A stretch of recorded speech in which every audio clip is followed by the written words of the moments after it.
दादा दादी नाना नानी का घर, इसमें खुशियां अपार हैं, यादों का भंडार है, सिमटा सारा संसार है और यही हमारे जीवन का आधार है। दोस्तों, बड़े बुजुर्गों के आशीर्वाद से जीवन हो आसान, जिंदगी की यही तो सबसे बड़ी सीख है जिससे हमें मिलती है एक नई उड़ान। एक वृद्धाश्रम के गेट पर लिखा हुआ था, नीचे गिरे सूखे पत्तों पर अदब से चलना जरा, नीचे गिरे सूखे पत्तों पर अदब से चलना जरा, कभी कड़ी धूप में तुमने इनसे ही पनाह मांगी थी। दोस्तों, आज का विषय काफी मार्मिक है, काफी संवेदनशील है। बच्चे माँ बाप को वृद्धाश्रम क्यों भेजते हैं? क्या यह समय की मांग है या फिर हमारे समाज पर एक काला धब्बा? जानेंगे आज के इस वीडियो में। फ्रेंड्स, अब्दुल कलाम ने कहा है 30% of Indian families are corrupt. आप सही सुन रहे हैं। He has stated 30% of Indian families are corrupt. 25% annual growth हो रहा है ओल्ड एज होम में। 35% जो एल्डर पीपल हैं, जो एल्डरली पीपल हैं, 35% senior citizens of India are suffering abuse from sons and 21% are suffering from their daughters in law. अभी हिंदुस्तान में, if I am not wrong, 728 old age homes है और ऐसा एस्टिमेशन किया जा रहा है कि 2023 के एंड तक, इट मींस अगले एक महीने के अंतर्गत, यह ओल्ड एज होम की संख्या 728 से बढ़कर 1000 हो जाएगी। दोनों की अगर रिपोर्ट्स माने तो 21% of elderly people are abused, they are neglected, they face a lot of criticism and negligence. तो आज समझते हैं कि आखिर ऐसे कौन से कारण हैं जिसके कारण बच्चे माता पिता को वृद्धाश्रम भेज देते हैं। और वीडियो को पूरे अंत तक जरूर देखिएगा। और कड़वी बात कहूंगा आज, दिल से बोल रहा हूं, कड़वी बात कहूंगा आज। अगर आपको वीडियो ना पसंद आए तो आप बीच में छोड़ के जा सकते हैं और कमेंट में अगर मुझे आप डेरोगेटरी लैंग्वेज यूज करें मेरे लिए तो भी मुझे कोई फर्क नहीं पड़ेगा। मैं एक इन्फ्लुएंसर हूं, मैं एक ऑथर हूं, एक स्पीकर हूं। मेरा काम है सच्चाई से पर्दा हटाना। कारण नंबर 1, बच्चों को अपनी प्रॉपर्टी समझना। जो माता पिता अपने बच्चों को अपनी प्रॉपर्टी समझते हैं, अपना एसेट समझते हैं इन टर्म्स ऑफ कॉमर्स, कि ये बच्चा तो मेरी प्रॉपर्टी है, मैं जैसे चाहूं वैसे अपने बच्चों के साथ बिहेव कर सकता हूं, ये एक कारण है आपका आपके बच्चे से अच्छे रिश्ते को डेवलप न कर पाने का। दूसरा कारण, और ये बहुत बड़ा कारण मुझे लगता है, कि कभी अगर पेरेंट्स से गलती हो जाती है, छोटी मोटी भी गलती हो जाती है, तो पेरेंट्स अपने बच्चों के सामने खुलकर संवाद नहीं करते हैं। और अगर उनसे कभी छोटी सी मिस्टेक हो जाती है तो वो अपने बच्चों को सामने बिठाकर उनसे बात नहीं करते, उनसे कम्युनिकेट नहीं करते और उनको सॉरी नहीं बोलते, उनके सामने अपने मिस्टेक्स को एडमिट नहीं करते और हमेशा इस सोच में रहते हैं कि मैं पेरेंट्स हूं, मुझसे तो गलती हो ही नहीं सकती। यह एक बहुत बड़ा कारण है जिससे आपका बच्चा आपसे दूर होता चला जाता है। तीसरा कारण, बच्चे के सुख के लिए उनके भविष्य निर्माण की चिंता करना। पेरेंट्स, आपका काम या हर माता पिता का काम यह नहीं है कि बच्चे के भविष्य को सुख और संपत्ति से भर देना, बल्कि पेरेंट्स का, टीचर्स का काम है अपने बच्चे का एक सही चरित्र निर्माण करना, उसको शिक्षित करना, उसमें संस्कार डालना, उसको उसके टैलेंट से मिलाना, यह काम है। लेकिन प्रायः हम लोग ये देखते हैं कि माता पिता सुबह से लेकर शाम तक, शाम से लेकर रात तक, फिर सुबह से लेकर शाम तक दौड़ते रहते हैं, धन कमाते रहते हैं और सोचते हैं कि अपने बच्चों के लिए बहुत अधिक धन छोड़ के जाए, जबकि धन से बहुत कुछ हासिल नहीं होगा। हासिल होगा कब? जब आपका बच्चा का अपना एक नाम होगा, उसकी अपनी एक आइडेंटिटी होगी। तो धन के पीछे थोड़ा कम भागे, अपने बच्चे के चरित्र निर्माण के पीछे थोड़ा अधिक भागे। चौथा कारण, अपने बच्चों की निंदा करना। मित्रों, इस पॉइंट का ये जो विषय है, अपने बच्चों की निंदा करना, मैं खुद भुक्तभोगी हूं। अपने बच्चों की निंदा कभी न करें। जो माता पिता अपने बच्चों की निंदा अपने सामने और बाकी लोगों के सामने करते हैं, चाहे किसी रिश्तेदार के सामने, चाहे किसी टीचर के सामने, किसी के भी सामने अपने बच्चों की निंदा करना, यह सही नहीं है। बच्चा का सेल्फ स्टीम, बच्चा का सेल्फ कॉन्सेप्ट वर हो जाता है, डाउन हो जाता है। आई एम नॉट सेइंग कि आपको डांटना नहीं है या थोड़ी बहुत हल्की फुल्की पिटाई नहीं करनी है, बट आपको सीखना होगा कि किस तरीके से आप कंस्ट्रक्टिव क्रिटिसिज्म दें, न कि destructive criticism. It's an art जो हमें और आपको सीखना होगा। फिफ्थ रीजन, अपने बिलीफ्स को अपने बच्चों पर इम्पोज करना। अगर अगर मेरा बिलीफ है कि XYZ पूजा अगर मैं करूं, कोई भी XYZ पूजा करूं, या भगवान शिव शंकर को मैं मानूं, है ना, या मैं किसी पार्टिकुलर इंडस्ट्री के किसी लीडर, मिसाल के तौर पे मैं नेल्सन मंडेला को अगर बहुत प्यार करता हूं, गांधी जी को बहुत प्यार करता हूं, तो इस बिलीफ को मैं जबरदस्ती अपने बच्चों पर इंपोज करता हूं कि तुम भी नेल्सन मंडेला को अपना गॉडफादर मानो, तुम भी गांधी जी को अपना गॉडफादर मानो। यह सही नहीं है। आपको अपने बच्चे को अपने विचार नहीं देने। खलील जिब्रान कहते हैं कि आपके बच्चे आपके माध्यम से आए हैं, लेकिन वो आपके नहीं है। उन्हें आप सब कुछ दें, बस एक चीज ना दें, वो क्या है? अपने विचार। तो अपने बिलीफ को आप इंपोज ना करें, है ना।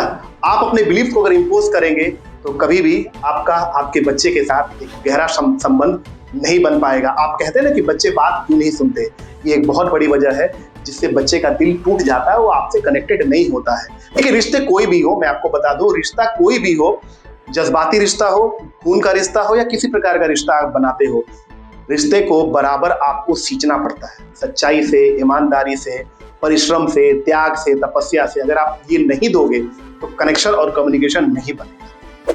6 रीजन, अपने बच्चों की और बच्चों से तुलना करना। देखिए, आपका बच्चा यूनिक है, लेकिन आपको यह विश्वास ही नहीं होता है कि आपका बच्चा यूनिक है ना। आप खुद ही अपने बच्चे की निंदा करते हैं, उसको क्रिटिसाइज करते हैं। अगर किसी पड़ोसी का बच्चा अगर आपको कह दे कि अंकल, आंटी, मैं IPS की तैयारी कर रहा हूं, तो आप शायद इनकरेज करेंगे, वाह बहुत बढ़िया बेटा, तो एक दिन निकाल लेगा। और अगर आपका खुद का बच्चा अगर शायद आपके पास जाए, माफ कीजिएगा, क्षमा चाहता हूं, अगर आपका बच्चा आपके पास जाए और कह दे कि पापा मैं IPS IAS करना चाहता हूं, तो शायद पापा झड़प करके बोले, तू करेगा IAS, चुपचाप घर में बैठ। मुझे याद आता है एक किस्सा कि एक बच्चा जो है ना, वो बच्चा काफी छोटा है और उसको शेरो शायरी का शौक है, कुछ लिखना चाहता है। तो बच्चा लिखता है कि हमें तो अपनों ने लूटा, गैरों में कहाँ दम था, मेरी नाव थी डूबी वहां जहां पानी कम था। तो ये बच्चा लिख के पापा के पास गया कि पापा देखिए मैंने लिखा है। तो देखिए पापा मजाक में क्या कह रहे हैं, कैसे क्रिटिसाइज कर रहे हैं। कह रहे हैं तू तो पहले से बेवकूफ था, तुझमें कहाँ दम था, नाव ले जाने की वहां क्या जरूरत थी जहां पानी कम था। तो देखिए, ऐसा बच्चे का जो बिलीफ सिस्टम होता है खराब हो जाता है, उसका सेल्फ कॉन्सेप्ट खराब हो जाता है, बच्चा आपसे जुड़ता नहीं है। तो ये एक बहुत बड़ा विषय है कि आप अपने बच्चों के यूनिकनेस पर बिलीव करें, अपने बच्चों को बाहरी के बच्चों के से तुलना न करें, ये ना करें। 7वां कारण, अपने बच्चों से क्वालिटी कम्युनिकेशन नहीं करना। आप कभी भी अपने बच्चों के साथ बैठ करके एक क्वालिटी कम्युनिकेशन नहीं करते हैं, कभी 1-to-1 इंटरेक्शन नहीं करते। कभी भी ऐसा नहीं होता कि घर पे अगर जॉब से थके हारे आए तो थोड़ा सा बच्चे के कमरे में चले जाए, बच्चे को कमरे में बुला ले, मोबाइल दोनों का हटाकर पूछे क्या चल रहा है तुम्हारे लाइफ में, सब कुछ ठीक चल रहा है, तुम कुछ बोलो बेटा अपने बारे में, कैसे क्लासेस चल रहे हैं, तुम्हारे फ्रेंड्स कैसे हैं। कभी डिस्कस नहीं करते ना, वो भी इंटरेस्ट नहीं लेगा, ठीक है ना। अगर आप मुझे याद है कि मैं एक पेपर का आर्टिकल लेके गया था अपने फादर के पास, बहुत टाइम पहले पेपर में मेरा नाम गया था, तकरीबन 4-5 साल पहले की बात है। तो मेरे फादर ने उसमें इंटरेस्ट नहीं दिखाया, कोई इंटरेस्ट नहीं दिखाया। मुझे काफी दुख हुआ। मैं बोला कि पापा मेरा नाम पेपर में छपा है, तो पापा बोला अच्छा ठीक है हम कल सुबह देख लेंगे। उसके बाद कल सुबह पापा को भी याद नहीं रहा और मैं दोबारा गया भी नहीं। तो मेरे लिए बहुत बड़ी बात थी कि मैं पापा को दिखाऊंगा, लेकिन पापा ने उसको नहीं देखा। तो ये एक बहुत अजीब सी मतलब फीलिंग होती है, काफी बुरा लगता है कि जब आप कुछ कर रहे हैं और आपको अप्रिशिएट आपके फादर न करें, आपके पेरेंट्स न करें। क्यों? क्योंकि क्वालिटी कम्युनिकेशन है ही नहीं, हम लोग तो कम्युनिकेट कर ही नहीं पाते हैं। जब कम्युनिकेट नहीं करेंगे तो यही स्थिति होगी। 8वीं मिस्टेक, निस्वार्थ भाव से सामाजिक सेवा के लिए समय नहीं निकालना। आपके बच्चे में सोशल सर्विस, फिलैंथ्रोपी की भावना कितनी है? मुझे ये भावना मेरे पिताजी से मिली। मेरे पिताजी की एक बड़ी अच्छी क्वालिटी थी, जब मैं पिताजी के साथ मोटर बाइक पर बैठ के जब पिताजी के साथ जाया करता था, उस समय राजदूत बाइक हुआ करती थी।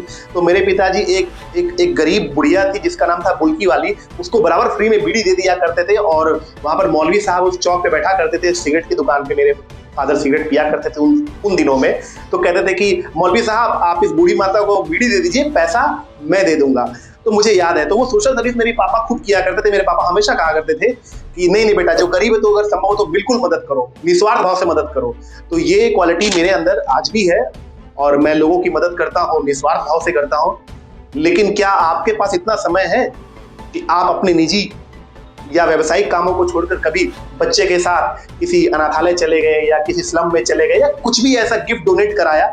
नहीं कराया ना। बच्चे जब दूसरों का दुख को महसूस नहीं करेंगे, खुद के अपने परिवार के दुख को कैसे महसूस करेंगे? कहते हैं ना, दूसरे पराये दिल से जानो अपने दिल का हाल। तो ये द जॉय ऑफ गिविंग की फीलिंग है ना, सोशल सर्विस की फीलिंग आपके बच्चे में है नहीं, तो स्वाभाविक सी चीज है कि उसके मन में स्वार्थ की भावना अधिक आएगी, शेयरिंग की फीलिंग तो आएगी नहीं, केयरिंग की फीलिंग तो आएगी नहीं। 9वां कारण, जो सबसे बड़ा कारण है कि बच्चे माता पिता को वृद्धाश्रम छोड़ देते। बहुत गौर से सुनिएगा। अनुशासनहीनता के लिए अपने बच्चे को उचित दंड नहीं देना। जब आपका बच्चा छोटा बच्चा होता है, फॉर्मेटिव ईयर्स में होता है ना, तब कोई ऐसी मिस्टेक्स वो करता है जहां पर उसको डांट लगानी चाहिए, थोड़ी बहुत फटकार लगानी चाहिए, और अगर जरूरत पड़े तो हल्की फुल्की उसकी पिटाई होनी चाहिए, डेफिनेटली होनी चाहिए।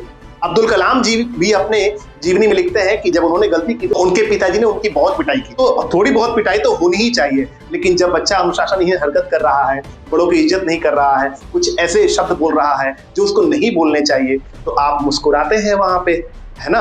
या बच्चे की पिटाई अगर टीचर कर देते हैं स्कूल में तो आपको तकलीफ हो जाती है कि भाई मेरे बच्चे को क्यों पीट दिया। वही बच्चा जब बड़ा होगा तो टीचर को तो इग्नोर करेगा ही। जो बच्चा टीचर का कंप्लेन आपसे कर रहा है, इट मींस वो टीचर का नहीं कर रहा, वो आप ही का कंप्लेन कर रहा है, क्योंकि टीचर और पेरेंट्स अलग अलग नहीं होते हैं, वो एक ही है। लेकिन आप बच्चे को शह देते हैं, बच्चे की गलती पर पर्दा डालते हैं, तो इंटेग्रिटी तो डेवलप होती नहीं है बच्चों में। दैट्स द रीजन, मैंने पहले भी बताया कि 30% इंडियन होम्स आर करप्ट। तो ये सब कुछ ऐसे कारण हैं, ये 9 कारण मैंने बताए। कारण बहुत सारे, बट फिलहाल के लिए आज के इस वीडियो में मैंने आपको 9 कारण बताए, total 9 reasons I have told you. ये कुछ कारण है जिससे बच्चे का चरित्र अच्छा बनता ही नहीं है, जिसकी वजह से बच्चे का कनेक्शन नहीं बन पाता पेरेंट्स से, और बच्चे माता पिता को छोड़ देते हैं एक समय पर। और यही हो रहा है हमारे समाज में। दोस्तों, इस वीडियो को मैंने किसी भी स्क्रिप्ट और किसी भी रिसर्च से नहीं बनाया है। इस वीडियो को मैंने अपने दिल से बनाया है, और मैं चाहता हूं कि इस वीडियो को आप हर जगह शेयर करें।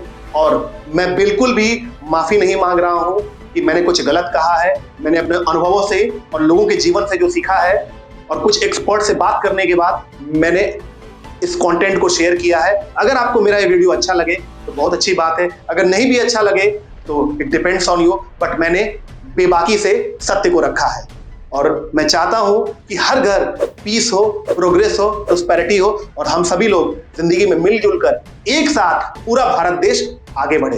तब तक के लिए आप अपना ख्याल रखें, और चैनल पर अगर आप आए हैं, नए हैं, सब्सक्राइब करें, लाइक करें, शेयर करें, और हमेशा अपना प्यार मुझ पर बना के रखें। धन्यवाद।